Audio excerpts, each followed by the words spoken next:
Epístola de Paulo aos Romanos, capítulo 6. Nós vamos ler do versículo 4 até o versículo 11.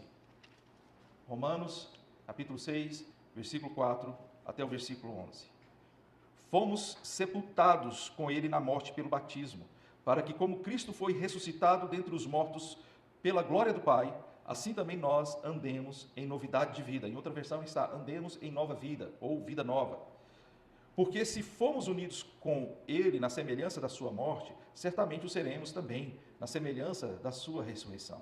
Sabendo isto, que a nossa velha natureza foi crucificada com ele, para que o corpo do pecado seja destruído e não sejamos mais escravos do pecado.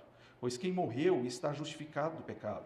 Ora, se já morremos com Cristo, cremos que também viveremos com ele. Sabemos que, havendo Cristo ressuscitado dentre os mortos, já não morre. A morte já não tem domínio sobre ele, pois quanto a ter morrido, de uma vez para sempre morreu para o pecado, mas quanto a viver, vive para Deus. Assim também vocês, considerem-se mortos para o pecado, mas vivos para Deus em Cristo Jesus. Amém. Só até aqui.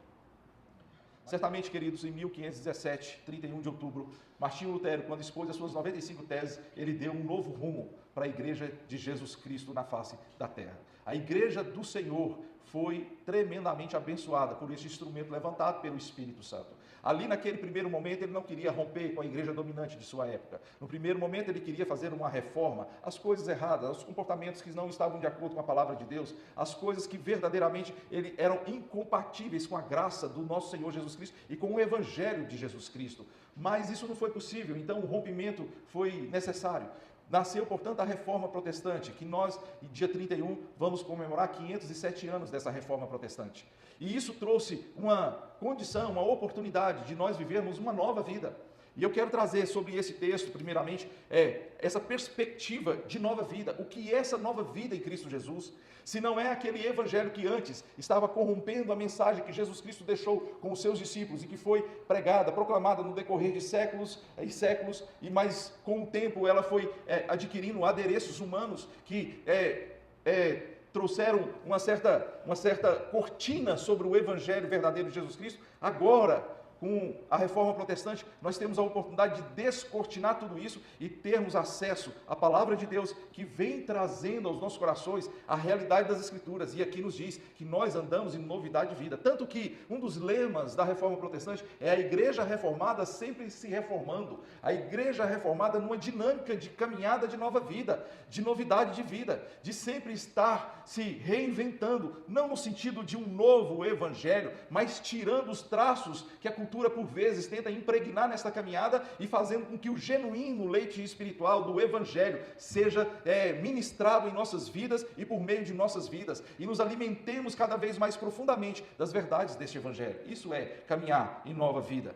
Então eu quero trazer essa mensagem sobre nova vida. O que é isso? É estar, em primeiro lugar, debaixo de um novo paradigma, de um novo padrão. Nós sabemos que a igreja dominante na época de Lutero, ela tinha não somente as Escrituras como padrão de comportamento, de fé para glorificar a Deus, mas também tinha algo que era muito especial e que muitas vezes é colocado acima das Escrituras. Aliás, muitas vezes não. É doutrina da Igreja Católica Apostólica Romana. O padre Ricardo, ele outro dia foi bem conhecido aí nas redes sociais por um vídeo que ele postou, dizendo que na Igreja Católica Apostólica Romana, a igreja da qual ele faz parte, ele disse assim: na nossa igreja nós conhecemos a vontade de Deus pelas Escrituras, mas também pela tradição.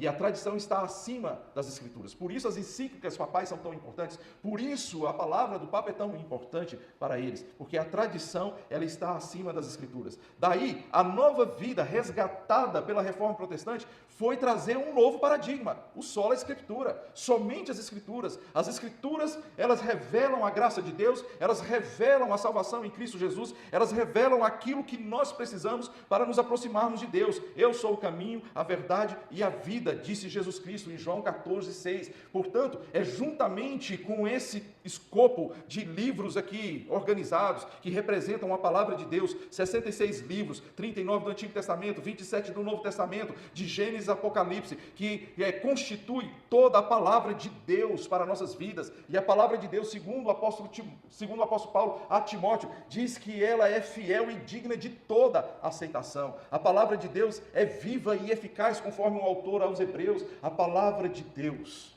ela é útil para o ensino, para a repreensão e para o ensino na justiça. A palavra de Deus é o nosso novo paradigma, é o nosso novo padrão. Ela é a nossa única regra de fé e prática para o verdadeiro cristão. Aquilo que a palavra de Deus nos orienta, nós obedecemos. Aquilo que a palavra de Deus nos mostra é como lâmpada para os nossos pés, que tira a gente do caminho das trevas. Aquilo que a palavra ilumina a nossa mente, a nossa consciência e aquece o nosso coração e que lava o nosso ser, diz o apóstolo Paulo, que a palavra do Senhor é o lavar regenerador da nossa vida. Portanto, nós somos purificados, nós somos transformados, nós somos encaminhados pela palavra de Deus. É um novo paradigma, não é mais a tradição, não é mais o que nós sempre fazemos. Aliás, o que nós sempre fazemos, muitas vezes, está movido de equívocos culturais. E nós precisamos mudar aquilo que sempre fizemos, achando que estava certo, para uma nova condição, para, inclusive, alcançar o objetivo que a palavra nos faz enxergar, que é proclamar as boas novas e ensinar os ensinos de Jesus Cristo. Ide por todo mundo e manifeste o Evangelho, pregue o Evangelho, fale dessa palavra, das boas novas, e depois ensine as pessoas todos os ensinos de Jesus. Depois batize-os em nome do Pai, do Filho e do Espírito Santo. Isso nós devemos fazer. Este é o principal, este é o nosso objetivo, este é o ponto em questão. As outras coisas que são adereços, nós precisamos estar em acordo com a palavra, mas nós precisamos estar sempre renovando de acordo com este novo padrão que é as Escrituras, que são as Escrituras. Dessa forma, queridos, não mais a tradição, não mais sofismas, não mais filosofias. Veja só o que o apóstolo Paulo ensina aos Colossenses. Se você puder abrir comigo, Colossenses.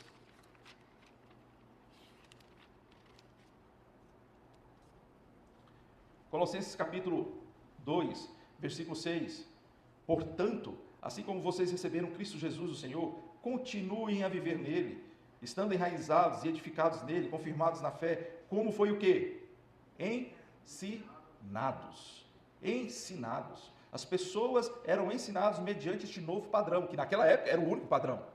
Era a doutrina dos apóstolos. Em Atos capítulo 2, a partir do versículo 42, eles viviam no compartilhar do pão, nas orações, de casa em casa e na doutrina dos apóstolos, no ensino dos apóstolos. E Paulo está dizendo, vocês foram ensinados desse jeito.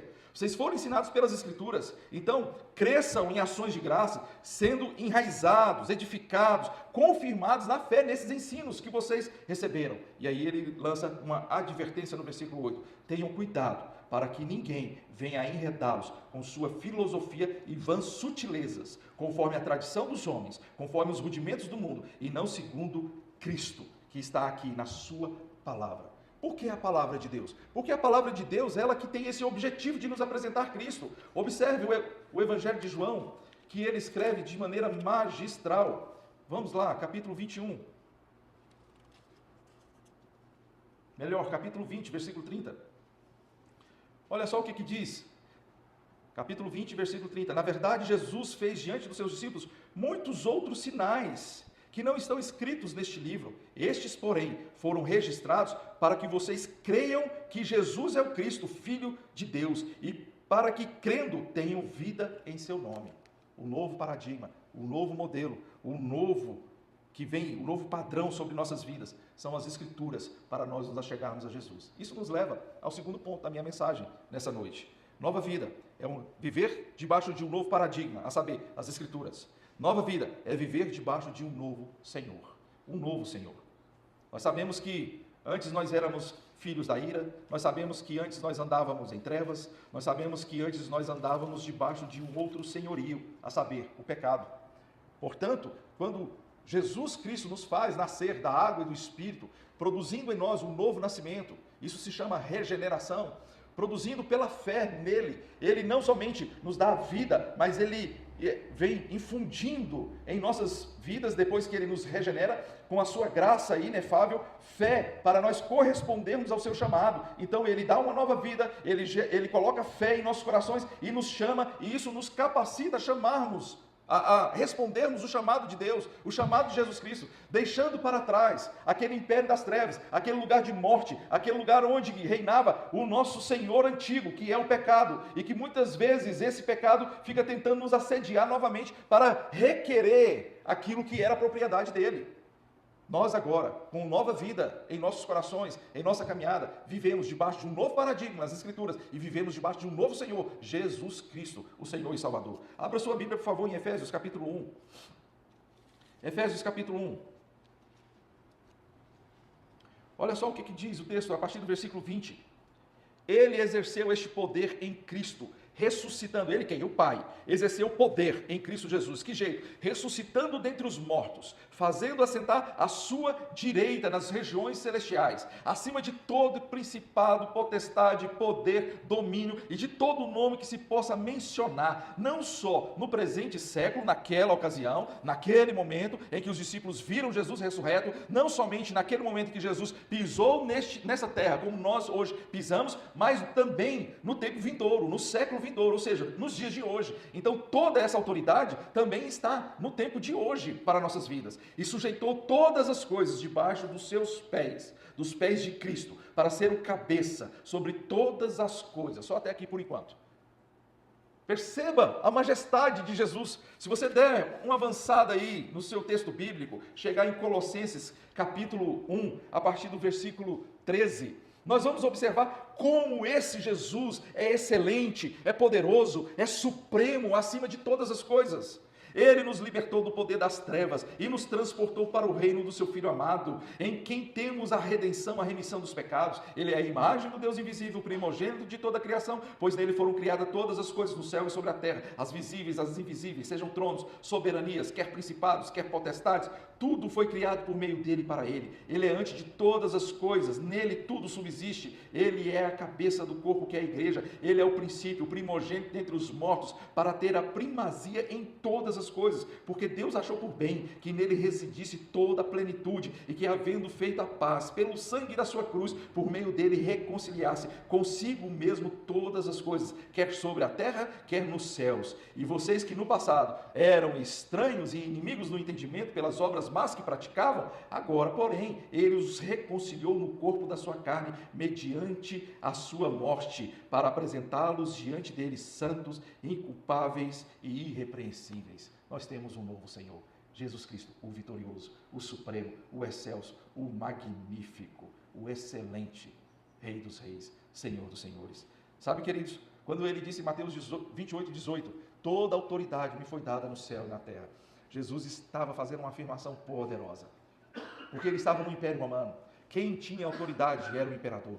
Quem podia se posicionar e falar diante dos seus súditos, toda autoridade é minha. Ele exigia, inclusive, a adoração como se fosse um Deus. Ele exigia que os seus súditos prostrassem diante dele e curvassem as suas frontes diante dele como se fosse um Deus. E ele requeria que todos se submetessem à sua autoridade, ao seu poder. O imperador falava isso, mas Jesus, ele chega para os seus discípulos, e ele deixa isso registrado por meio dos seus evangelistas. Ele deixa a sua fala, porque é uma fala de autoridade, de poder que estremece o universo. Toda autoridade me foi dada no céu e na terra, e essa autoridade nos acompanha.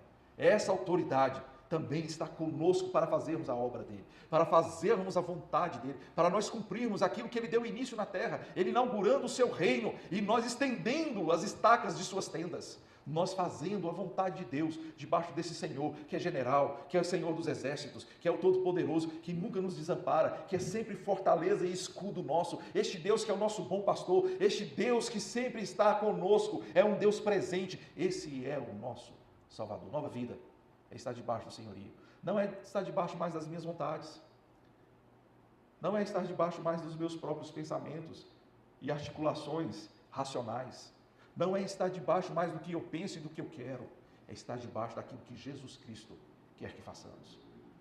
Paulo queria fazer uma coisa, Jesus teve um encontro com ele e disse, importa que ele saiba o quanto é importante sofrer pelo meu nome. Ou seja, importa que não é a vontade dele, o desígnio dele, mas a minha sobre a vida dele. E ele vai entender isso quando ele estiver cheio do Espírito Santo. Todos que um dia tentaram resistir a essa vontade foram quebrantados pelo Senhor. Jonas fugiu, acabou engolido por um peixe. Que coisa é essa que aconteceu? Eu não sei, irmãos, mas ele no final cumpriu a vontade do seu Senhor.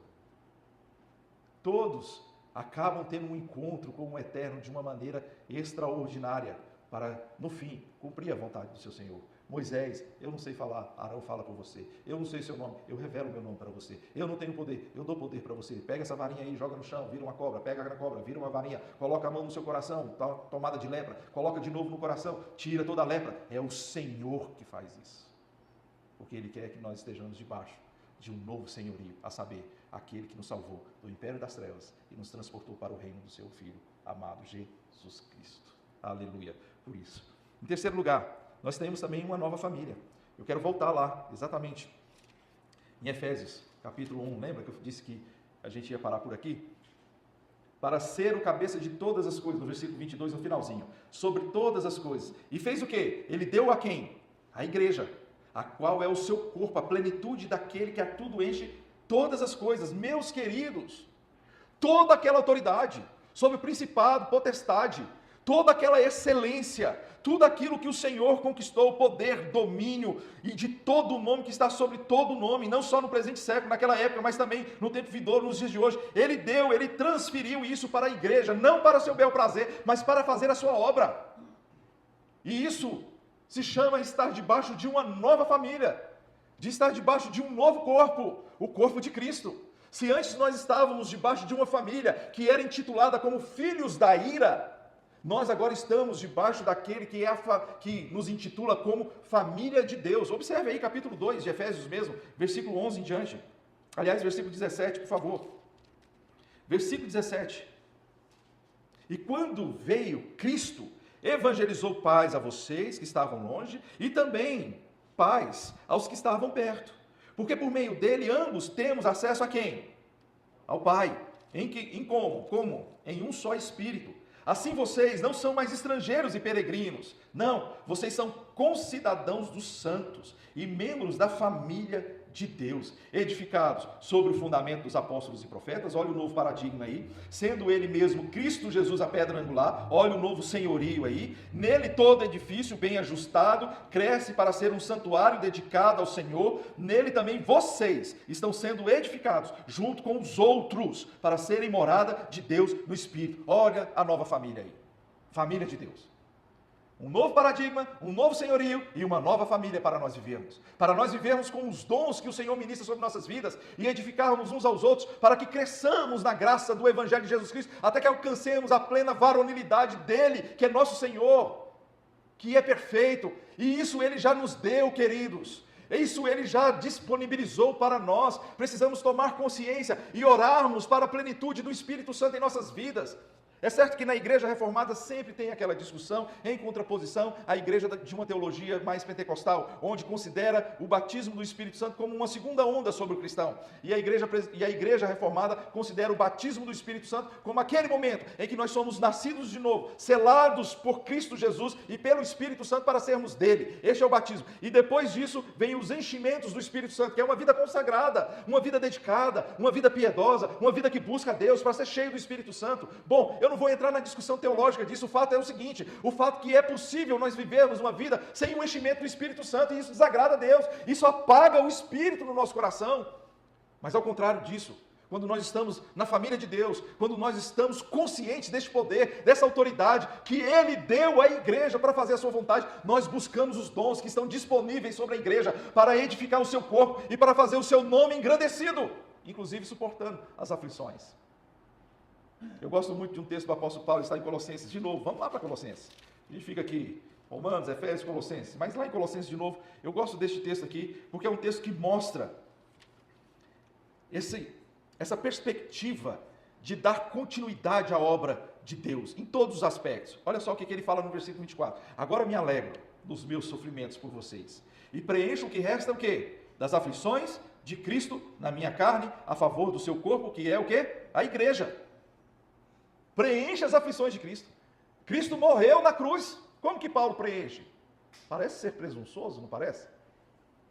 Parece ser uma altivez, um orgulho do apóstolo Paulo, ele dizer, eu preencho aquilo que Cristo não conseguiu sofrer. Já pensou se fosse desse jeito, esse tipo de pensamento? Bom, João Calvino, ele vai comentar este texto aqui.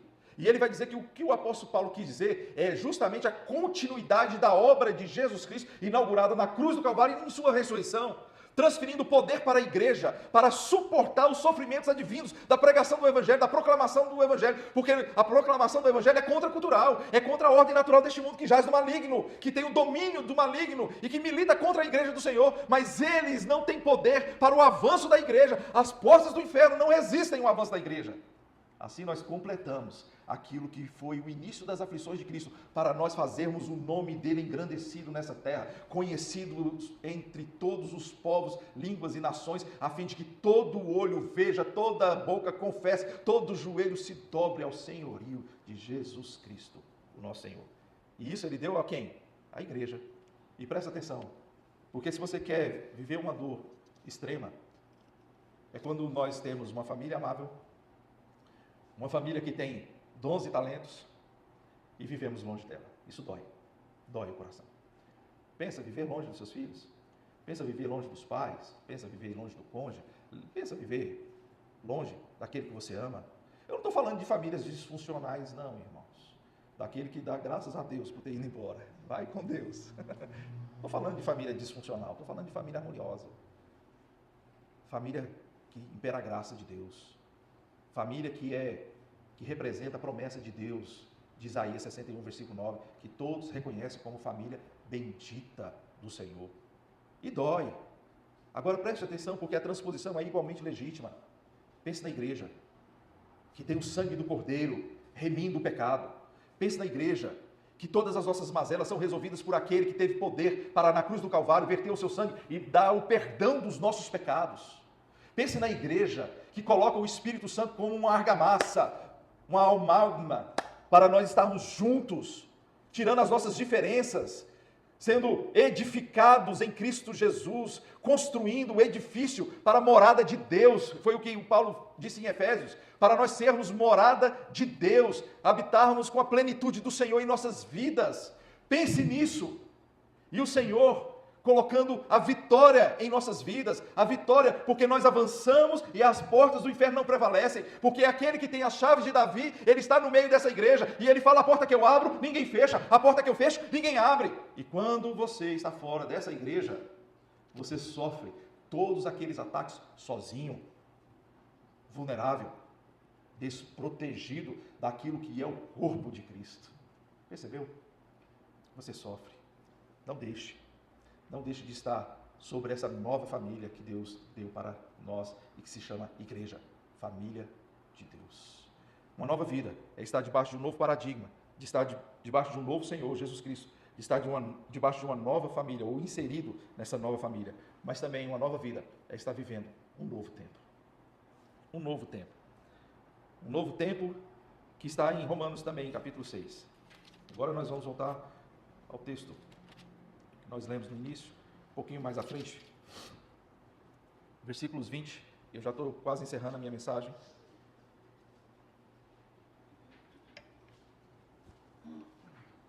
E versículo 23, versículo 20 a 23.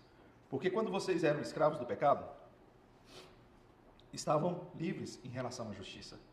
Naquele tempo, que frutos vocês escolheram? Eu gosto desse diálogo do apóstolo Paulo com os romanos.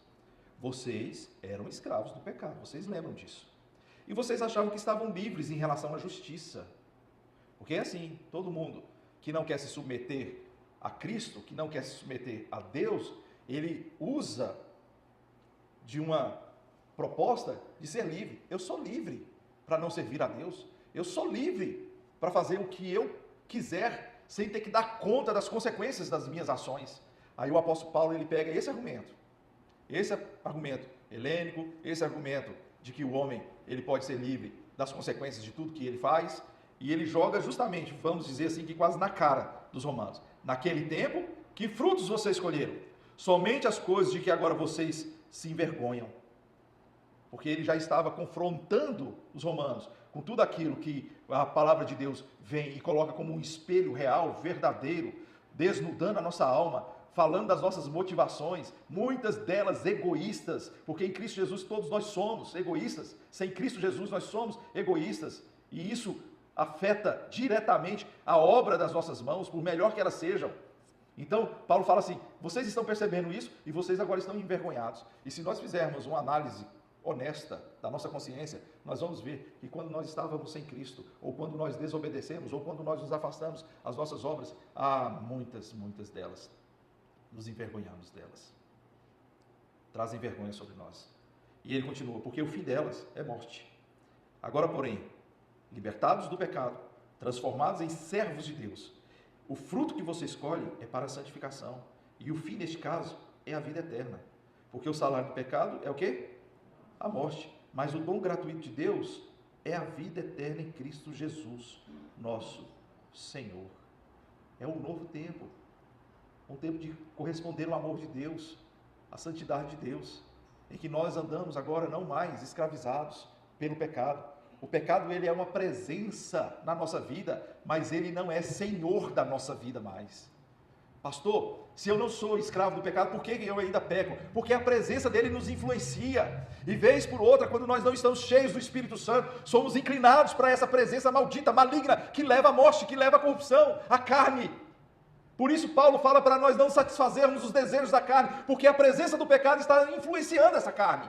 E ele fala, satisfaça, portanto, seja inclinado, portanto, ao Espírito Santo que dá para a vida, e especialmente a vida eterna. Nós estamos neste tempo novo de vivermos pela fé, de vivermos nas promessas do Senhor, de vivermos naquilo que podemos resistir, mesmo achando que é uma coisa boa momentaneamente, uma coisa boa neste plano existencial que nós vivemos, uma coisa boa que pode satisfazer as nossas necessidades básicas e neste momento. Mas quando nós pensamos na eternidade e percebemos que o Senhor quer que nos tenhamos uma abstenção daquilo, para a glória dele e para a vida eterna, isso se torna um enchimento do Espírito Santo em nossas vidas, para vivermos pela fé em Cristo Jesus e sobrepujarmos tudo aquilo que é proposta do maligno, que é proposta do pecado, que é proposta da carne, para nós vivermos uma vida de santidade na presença de Deus. É um novo tempo para nós vivermos, um tempo em que nós pegamos o dom gratuito de Deus, que nos leva à vida eterna em Cristo Jesus, o nosso Senhor. Observe, se esse meu entendimento não está coerente com Romanos capítulo 5, a partir do versículo 1. Observe. Justificados, pois, mediante a fé. Agora nós vivemos um novo tempo. Um tempo de paz com Deus. Porque antes nós não tínhamos paz com Deus. Antes nós éramos inimigos, estávamos debaixo da sua ira. Mas agora em Cristo Jesus, justificados pela fé, nós temos paz com Deus. Vivemos um novo tempo. Por meio de quem? De nosso Senhor Jesus Cristo, pelo qual tivemos também acesso pela fé a essa graça na qual estamos firmes, essa graça de vivermos na presença do Senhor, capacitados com dons e talentos do Espírito Santo, para nós glorificarmos a Ele. E nos gloriamos na esperança da glória de Deus, na salvação eterna e final, a nossa completa redenção, que chegará quando Cristo voltar para resgatar a sua igreja, que aqui neste mundo, ela milita de maneira a fazer a vontade do Senhor. Então nós nos gloriamos nisso. A nossa glória está na glória de Deus. A nossa esperança está na glória de Deus. É isso que nós vivemos. E não somente, mas também nos gloriamos nas tribulações, porque sabemos que essa tribulação produz perseverança. Porque quanto mais resistimos, quanto mais tribulação nós vencemos pela fé em Cristo Jesus, mais perseverantes nós mantemos o andar da nossa caminhada. Mais perseverantes nós mantemos o nosso passo e compasso em direção ao nosso Senhor e Salvador Jesus Cristo. Aí ele diz, sabendo que essa tribulação produz perseverança, a perseverança experiência, e a experiência esperança. Por quê? Porque a cada vitória que nós experimentamos, aumenta a nossa esperança de vitória, as tribulações vindouras. É assim. Por isso que o testemunho é tão edificante. Testemunho legítimo, testemunho na hora apropriada, o testemunho num grupo familiar, quando nós abrimos para nós darmos o testemunho de nós percebermos, como no domingo passado, uma criança aqui que foi alvo de nossas orações e que Deus a livrou, trazendo sobre ela saúde. Testemunho de tantas pessoas que recebem a ação graciosa de Deus para livramento de tantas coisas. Testemunho de pessoas que sofreram nos seus estudos, que padeceram, que abriram mão de noites de lazer, de amizades e se dedicaram tanto aos estudos, mas que chegaram então a cumprir o desígnio do seu coração, passar no vestibular, passar numa residência, passar numa promoção, num mestrado, num doutorado, ou seja, em alguma coisa que necessitava daquela dedicação. Então ela tem essa experiência da graça de Deus, de ter suportado aquele momento de tribulação, aquele momento de sofrimento, para experimentar algo maior à sua frente. E isso vai mantendo a esperança na sua vida. E o versículo 5, para terminar aqui.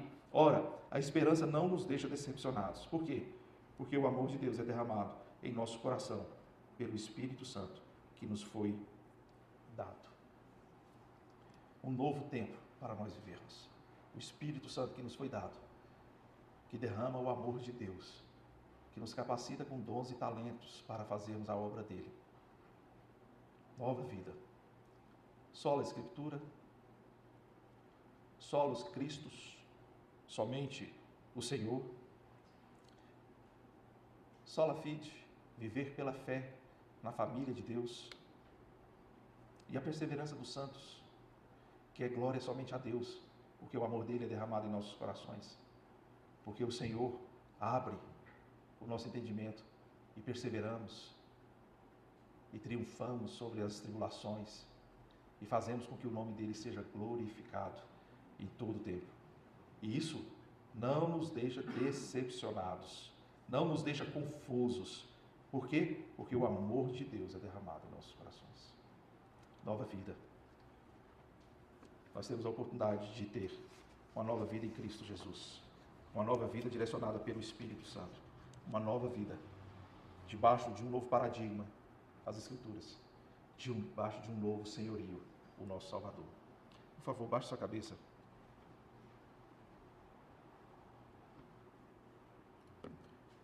Fechando os seus olhos, pense em tudo aquilo que foi dito aqui.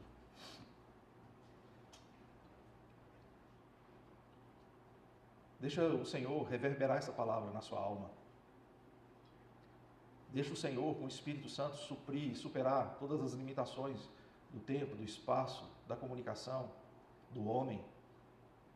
Porque às vezes, uma ou outra coisa dita pode não ter sido acolhida, mas é o Espírito Santo que vai testificar no seu íntimo aquilo que é a palavra de Deus, aquilo que é a palavra do homem, e o que é do homem caia por terra e no esquecimento. Mas aquilo que for testificado no seu coração como palavra de Deus, acolha, receba. Guarde, peça para o Senhor ministrar em sua vida essa palavra. Ele tem uma nova vida para nós, que é para ser vivida dia após dia. Novidade de vida, conforme Romanos capítulo 6, versículo 4. Nós fomos batizados por Ele para vivermos uma nova vida, ou em novidade de vida. Essa dinâmica de todos os dias nós nos apaixonarmos por Deus. Essa dinâmica de todo dia nós nos encantarmos com a sua palavra. Essa dinâmica de todo dia nós declararmos o senhorio de Cristo em nossas vidas. Essa dinâmica de todo dia nós nos importarmos uns com os outros, porque estamos na família de Deus, não somos mais estrangeiros e peregrinos, nós somos aqueles que são chamados pelo nome de Jesus Cristo, nós somos cristãos, membros de uma família, a família de Deus. Uma novidade de vida e uma dinâmica que nos faz viver um tempo novo, não refém mais do antigo Senhor, o pecado, mas agora servos do Deus Altíssimo, santificados pelo nome dEle, correspondendo uma vida santa, sabendo que com ela nós podemos enfrentar qualquer tribulação, que vai produzir experiência, a experiência vai produzir esperança, a esperança não confunde, porque o amor de Deus é derramado em nossos corações. Deixa Deus falar com você então. Deixa o Espírito Santo testificar na sua alma. E que você possa sentir esse toque no coração e corresponder ao chamado dele. Eis-me aqui, Senhor. Eu quero viver assim. Eu quero viver essa nova vida. Senhor, eu quero viver dia após dia me encantando com a tua palavra, porque ela é voz do teu Espírito para mim. Eu quero viver dia após dia capacitado e habilitado pelo Espírito Santo que derrama o seu amor sobre o meu coração, ó Pai Celestial, me enchendo mais de Ti para corresponder em obediência, em graça, em amor, em serviço ao Senhor. Ó Deus, toma nossas vidas nessa noite. Encha-nos do Teu Espírito e da Tua Palavra. Que é exemplo do que aconteceu no século XVI, ó Deus, uma reforma realizada, Deus, na igreja do Senhor, oportunizou uma nova vida para a igreja, que é o Senhor que preserva, que é o Senhor que mantém, ó Deus, como o braço estendido, forte e poderoso, o cetro de justiça do Rei dos Reis, governando a Tua igreja. Assim como no século XVI, ó Deus, o povo escolhido do Senhor foi oportunizado a viver uma nova vida, um novo tempo, um novo Senhor, um novo paradigma. Ó Pai Celestial, uma nova família, a família do Deus vivo. Nós também hoje, ó Pai, podemos fazer isso. Podemos fazer isso na capacitação e habilitação do Teu Espírito. Podemos fazer isso, ó Pai Celestial, sendo orientados pela Tua Palavra, que é lâmpada para os nossos pés e luz para o nosso caminho. Fazendo isso, ó Deus, no enchimento do Teu Espírito Santo, que é derramado efusivamente sobre nossas vidas. Ó Deus, nós colocamos diante de Ti a nossa vida, o nosso ser, tudo aquilo que diz respeito às nossas demandas, nossas necessidades, porque nós cremos que buscando em primeiro lugar o Teu reino e a Tua justiça, todas as coisas que nos são importantes, ó Pai Celestial, e o Senhor não nos manda desprezá-las por completo, antes o Senhor nos manda colocar diante do Senhor por meio de súplicas, orações e clamores, para não vivermos ansiosos, ó Deus, com coisa alguma, não descartando e desprezando, achando que não tem a importância, porque o Senhor se importa com tudo a nosso respeito. Algumas coisas, ó Pai Celestial, serão superadas, porque acharemos o momento certo para nos dedicarmos. Outras coisas, entretanto, ó Pai, essas coisas serão providenciadas pelo Senhor, serão alvo da Tua manifestação graciosa de providência, porque buscamos em primeiro lugar o Teu reino e a Tua justiça nessa nova vida que vivemos. Em nome de Jesus, em nome de Jesus, que o Senhor renove em nós a Tua palavra, renove em nós a fé, renove em nós, ó Deus, o Teu amor, renova, Senhor, o nosso coração em todo tempo, para a honra e glória do Senhor. Que a graça de nosso Senhor e Salvador Jesus Cristo, que o amor de Deus, o eterno Pai, a comunhão, as consolações, os dons, as virtudes do Espírito Santo, repouse sobre a igreja do Altíssimo aqui reunida, hoje e sempre. Amém. Amém.